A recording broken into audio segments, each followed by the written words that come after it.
layer underneath this kind of collaboration. Again, the NRENs aren't named partner projects, and that's fine. But Erasmus Medical Center sits in the SURF membership and ecosystem, including SURF's Identity Federation via EduGain.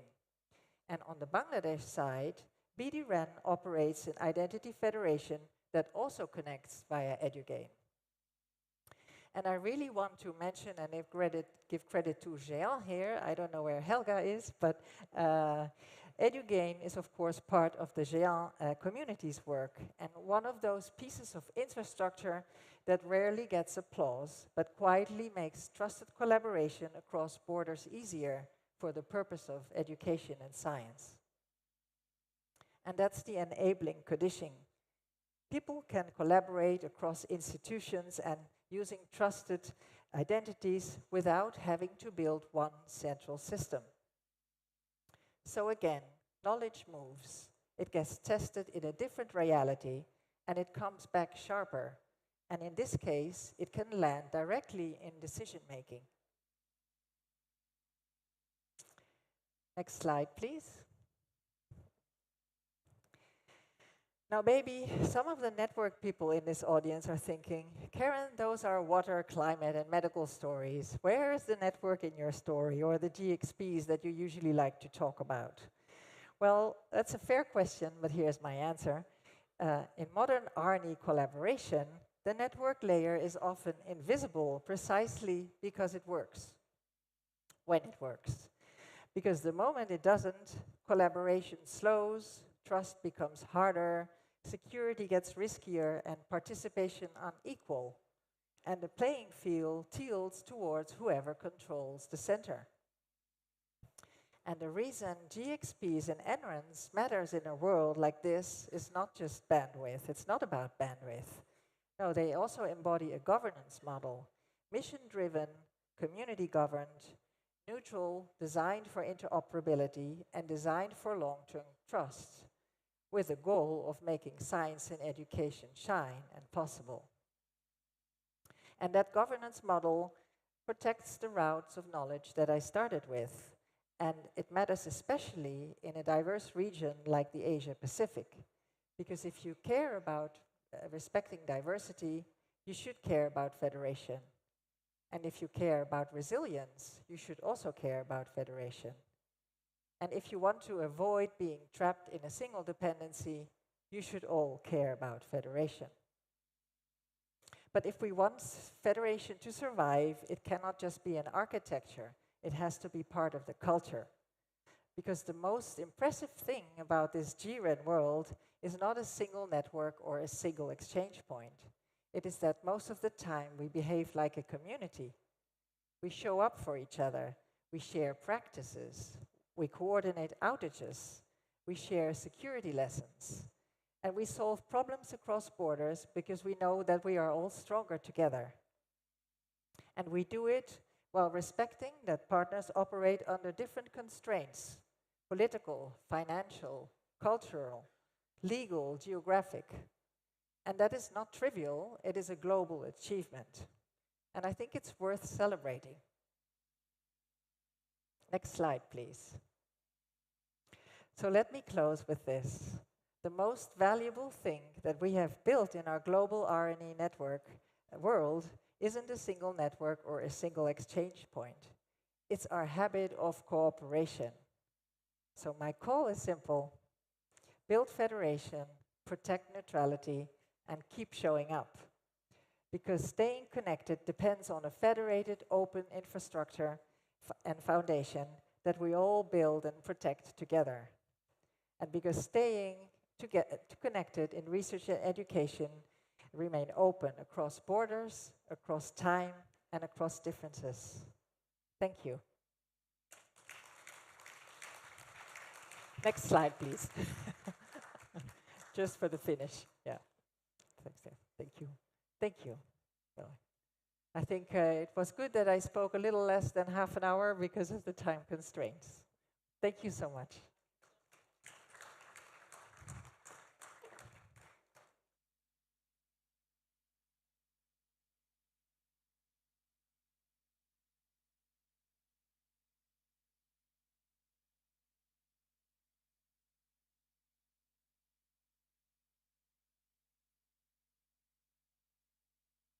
Very much, Ms. Karine, for the wonderful presentation. Can you have another round of applause for our first keynote speaker today, please? Thank you. So, ladies and gentlemen, this is APAN61 inaugural ceremony, and I'd like to take this opportunity once again to thank our sponsors, our premium sponsor Huawei, ESL, Palo Alto Networks, and Spectrum as the platinum sponsors, Cisco, Dell Technologies, Hewlett Packard Enterprise as a technology partner. Another round of applause for them, please. Thank you so much. Now, ladies and gentlemen, it's time to invite our next keynote speaker.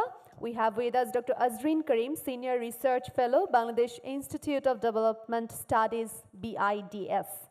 To present the second keynote paper, her topic will be on building economic resilience in the Asia-Pacific, focusing on lessons from the Asian financial crisis, the global financial crisis, and post-2020 compound shocks. Dr. Azreen Karim is an applied development economist and currently working as a senior research fellow at the Bangladesh Institute of Development Studies, Dhaka, Bangladesh. Her current research interests include environmental, climate, disaster economics, also international and development economics. Dr. Azreen's articles have appeared in internationally reputed journals. She was awarded the prestigious John Whitwell Prize for the best presentation of work undertaken by a doctoral student. She holds a Master in Economics from York University, Toronto, Canada, and a PhD in Economics from Victoria University of Wellington, New Zealand. She has research collaborations with many distinguished international organizations. Now, it's our time to hear from her. Please welcome on stage our keynote speaker, Dr. Azreen Karim. With a round of applause, everyone. Thank you.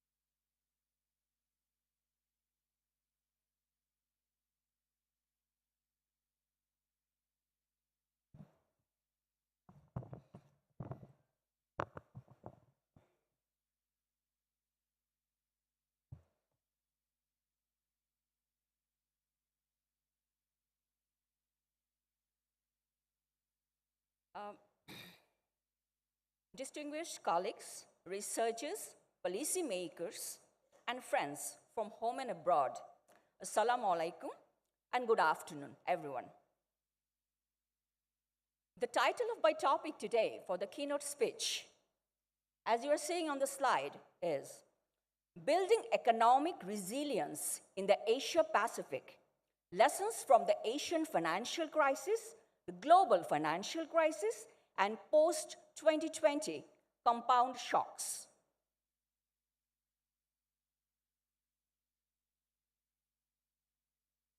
So this is basically the outline which I'm going to follow today for this presentation.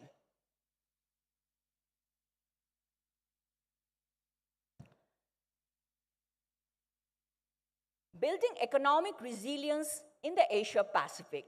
The first question that arises in our mind is, why should we care about this topic?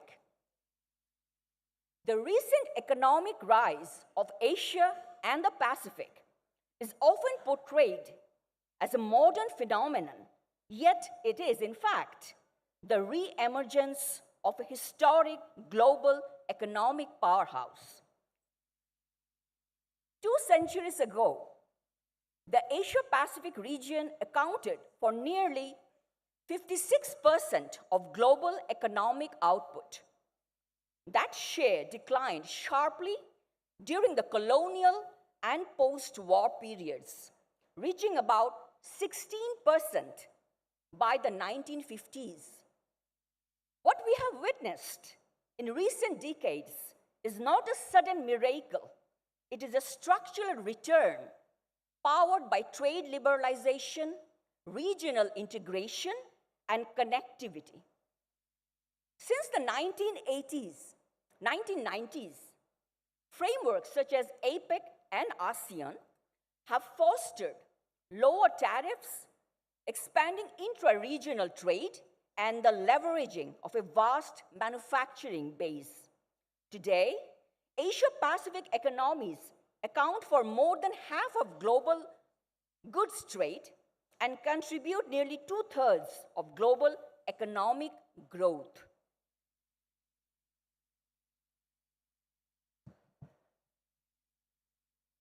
Economic connectivity is now a channel through which shocks can travel, turning local crises into regional or even global disruptions.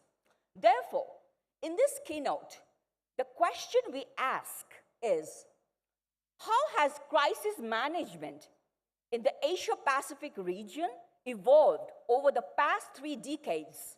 And why have traditional crisis playbooks become insufficient? Number 2, how did connectivity become a source of resilience rather than vulnerability? And finally, why does resilience matter more for the Asia-Pacific region today?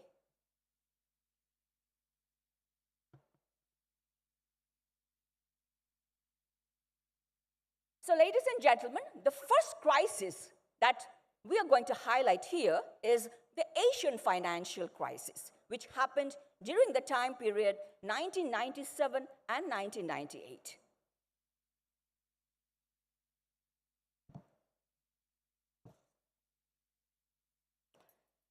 The Asian financial crisis originated in Thailand in mid-1997 and spread rapidly through East and Southeast Asia via a financial contagion. Currency collapses, capital flight, and banking failures exposed vulnerabilities from rapid liberalization without sufficient regulation. Looking at affected economies on the slide, we can see that South Korea, Indonesia, Thailand, and Malaysia were fast-growing but institutionally fragile at the time. Even Japan faced structural banking weaknesses. This was not a crisis of underdevelopment. It was a crisis of integration without governance. Currency devaluation became the main transmission channel. Indonesia lost more than 80% of the currency value, Korea nearly 50%, Thailand over 50%.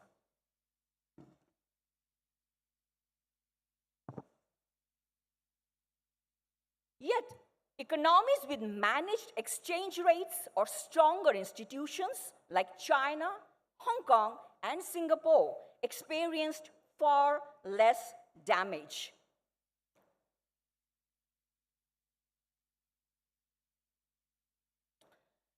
Now the question is, what kind of policy responses actually shaped the recovery? South Korea and Thailand implemented rapid reforms and recovered relatively quickly. Malaysia's capital controls stabilized the economy, enabling faster recovery.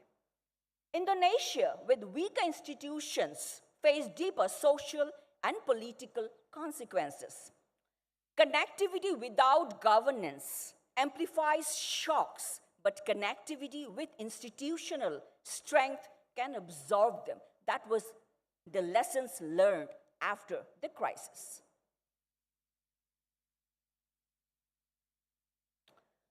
The second crisis we are going to highlight today for the event is the global financial crisis, which happened during 2008 and 9. The 2008 crisis originated in the United States, but transmitted globally via financial and trade channels. Credit collapsed, trade slowed, and synchronized economic slowdowns tested Asia-Pacific economies' resilience.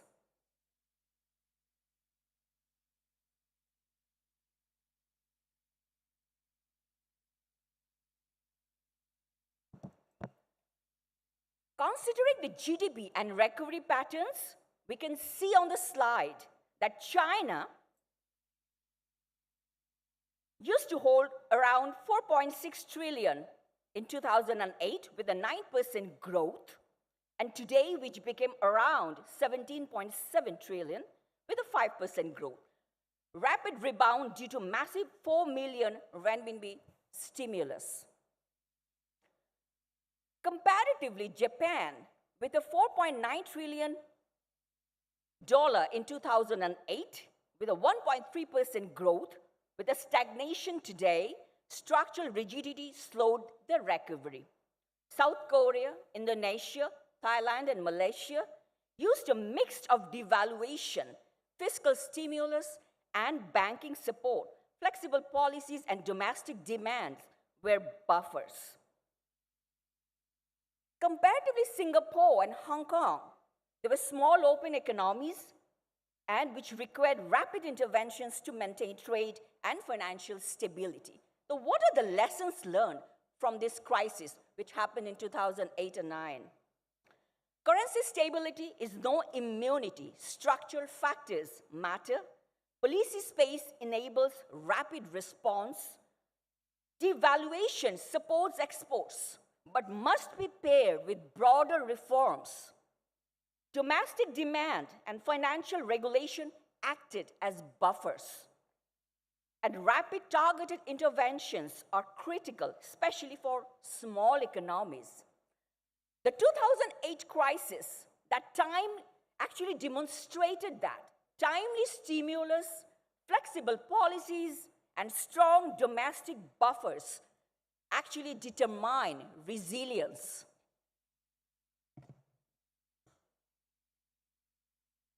Finally, the compound shocks which started to happen after the year 2020.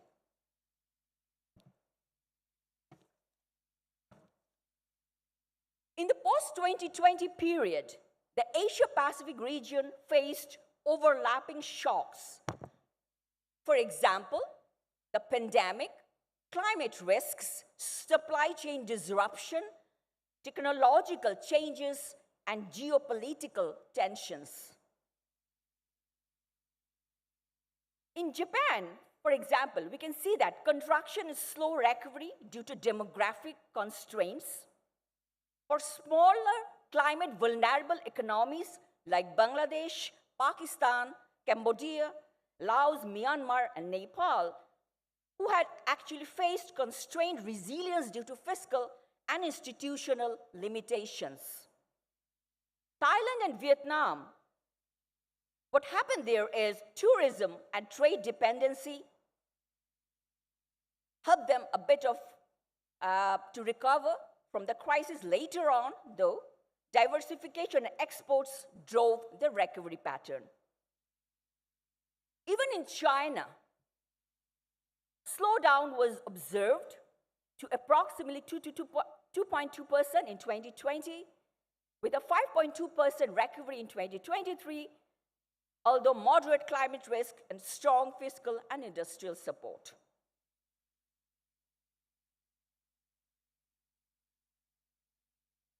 So this slide is basically showing you a comparison of these three crises in the past 2 decades and how the Asia-Pacific economies had actually recovered using the power of resilience. Across these 3 crises, we see an evolution in resilience. In 1997 and 98, most of the country seems to absorb with limited institutional capacity. In 2008 and 9 crisis, we have seen both absorption and adaptation with stronger policies and fiscal buffers. And during the post-2020 period, absorption, adaptation, and transformation, all 3 leverages digital tools, climate planning, and social protection.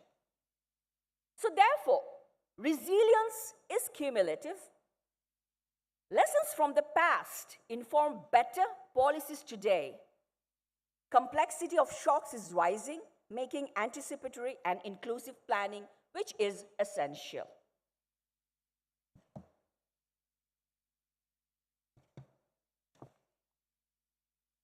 Looking forward, three pillars will shape resilient economic transformation. The first one, as you see on the slide, is connectivity, which is a double-edged sword, which enables a resilience but introduces systemic risks. Number two, digital cooperation, which can be a public good. It works for social protection, crisis response, and inclusive access. Climate risk is now more of a macroeconomic risk, which requires integration into fiscal, financial, and infrastructure planning.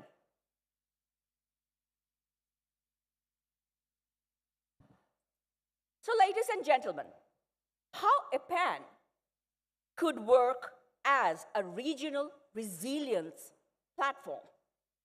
No country can fully insulate itself from these systemic risks. This is where APAN plays a pivotal role. It is a connector of communities for research, policy, and ICT. It is an enabler of real-time cooperation where data sharing, digital implementation, and rapid learning could happen substantially. It's a platform for trust. Network sustains should be happening before crisis occurs. APAN supports resilience through digital early warning systems, through continuity of services even during major disruptions, inclusive digital access, ensuring vulnerable communities which are included in recovery efforts.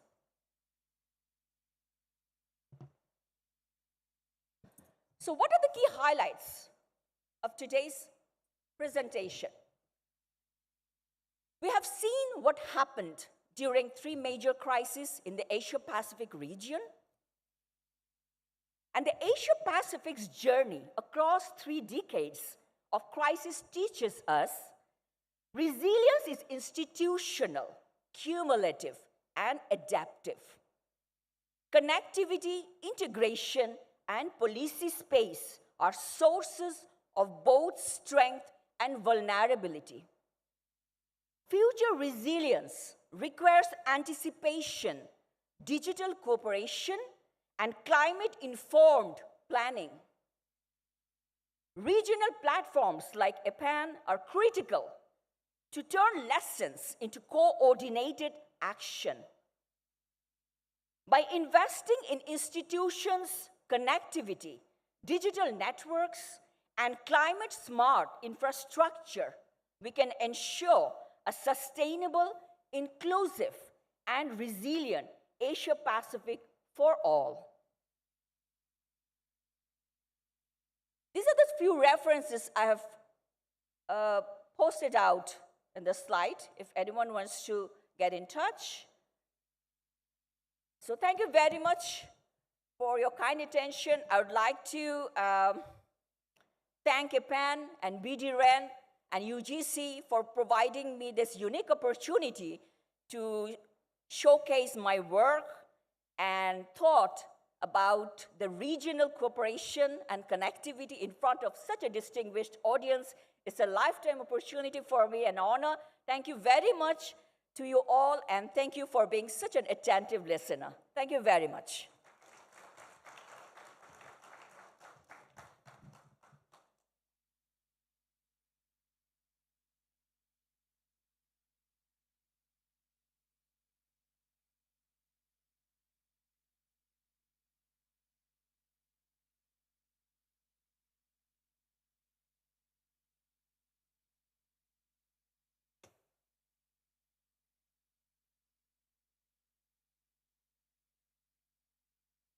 Thank you very much, ma'am, for your valuable contribution and analysis. Can we have another round of applause for both of our keynote speakers today? Both the presentations were wonderful and a real treat to set the tone for APAN events. Ladies and gentlemen, we were hearing from the delegates, from the speakers, and that was really wonderful. I hope you all are enjoying that formal session. Now it's time for transition. As we transit from discussion on policy, research, and technology, we now invite you to experience the soul of Bangladesh, its heritage, its culture, and timeless traditions. Shaped by rivers, seasons, resilience, and creativity, Bangladesh's culture identity reflects centuries of history and the enduring spirit of its people. Please sit back, everyone, relax, and enjoy this cultural presentation proudly shared with our guests from across the Asia-Pacific region and beyond. Ladies and gentlemen, Bangladesh has 6 seasons. I think most of you know that because of its tropical climate. Summer is very hot and dry. The rainy season, my favorite, the monsoon season, brings heavy rainfall and sometimes floods, unfortunately. Autumn comes with clear skies and comfortable weather. Late autumn is the harvest season with cool mornings. Winter is cold and dry, often with fog in the early morning. Spring, that's the most beautiful, pleasant season with mild weather and blooming flowers. We will enjoy all of this with this performance. So please welcome the artists on the stage. Enjoy this beautiful performance. A big round of applause for the artists, please. Can we have? Thank you.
This performance is a demonstration of local heritage and culture, seasons, culture, and heritage of Bangladesh. Please enjoy.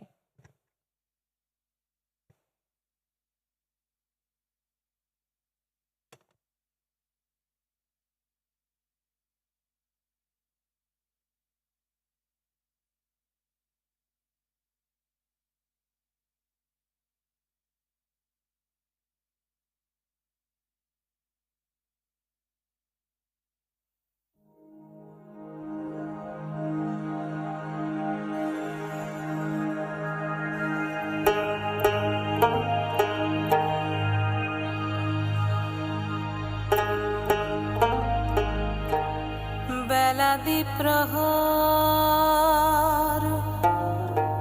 ধু ধু বালু চর ধূপেতে কলিজা ফাটে তিয়াসে কাতর তিয়াসে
সাজ্জা ভাই কই গেলা রে চল যাই খেতে ধান কাটিতে চল নাচতে নাচতে গান গাইতে গাইতে চল নাচতে নাচতে গান গাইতে গাইতে চল যাই খেতে ধান কাটিতে কিছু মুড়ি বাঁধালো গামছাতে কিছু মুড়ি বাঁধালো গামছাতে চল যাই খেতে ধান কাটিতে আমার নাইজা ভাই সাজ্জা ভাই কই গেলা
তোমার পরে ঠেকাই মাথা ও আমার দেশের মাটি তোমার পরে ঠেকাই মাথা ও আমার দেশের মাটি তোমার পরে ঠেকাই মাথা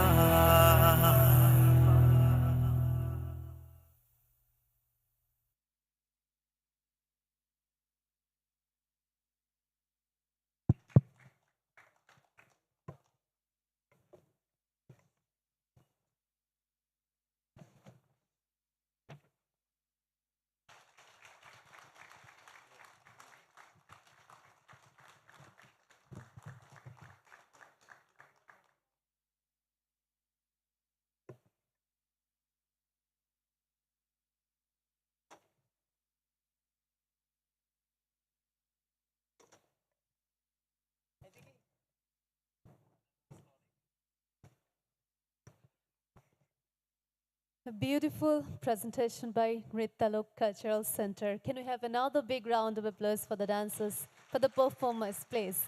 That was really wonderful. I was enjoying a lot. I hope you enjoyed it too as well.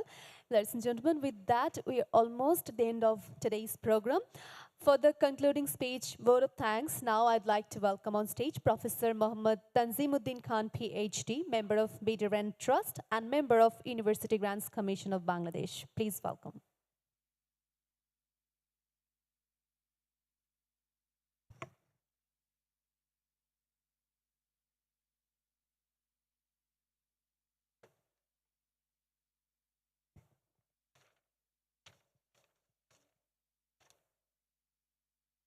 Thank you so much. I think after this session of this cultural performance, we now move on to a serious session. There's a session for thanking you. So let me start. Distinguished chief guest, although chief guest is, I think he's here. Yeah, I can see him. Honorable Chair, he is not here. Esteemed members of the University Grants Commission, revered Vice Chancellors of both public and private universities, professors, respected overseas and local delegates, ladies and gentlemen, Assalamu alaikum. As we conclude the inaugural session of APAN61, it is my honor and privilege to propose the vote of thanks on behalf of the organizers. First and foremost, I would like to express our sincere gratitude to our honorable chief guest, Professor Shinji Shimojo. I hope I have pronounced the name correctly.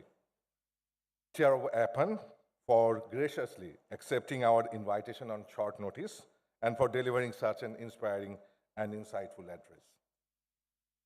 Your valuable guidance, visionary perspectives, and encouraging words have set a clear direction and established an excellent tone for the proceedings in the coming days.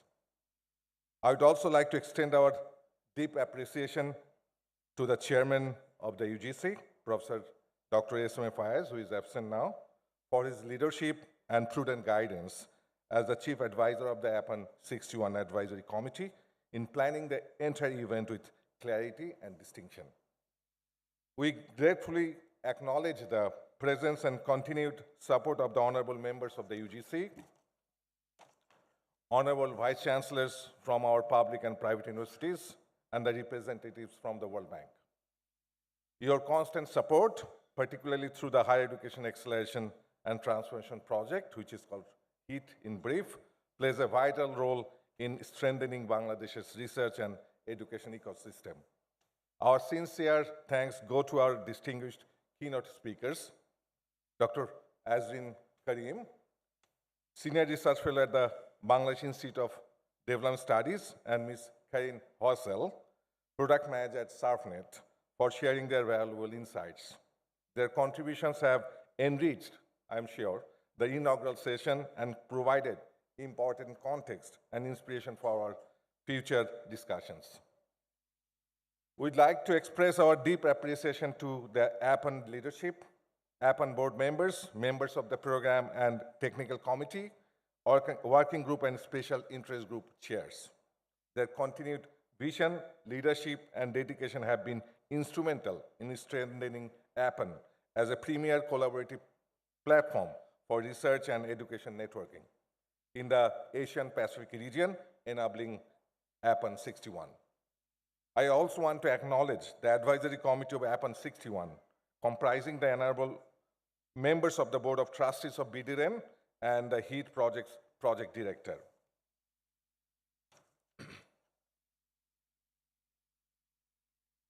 We extend our sincere thanks to our media partners for their cooperation in highlighting the significance of APAN61 and sharing its objectives and activities with a broader audience. Our appreciation is also due to our partners and collaborators, including Asianet, TINCC, and other regional and global stakeholders. Your continued engagement significantly contributes to capacity building and the advancement of research and education networking across the Asia-Pacific region.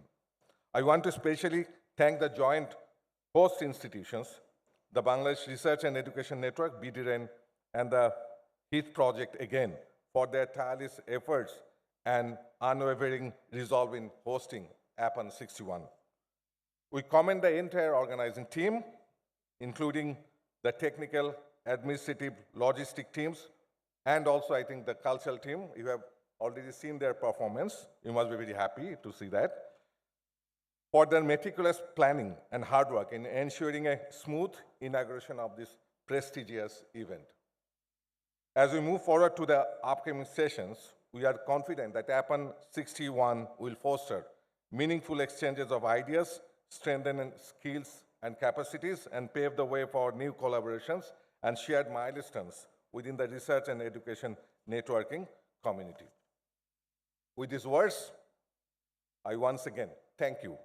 Thank you all and wish you everyone a productive, engaging, and successful APAN61. Thank you once again. Thank you.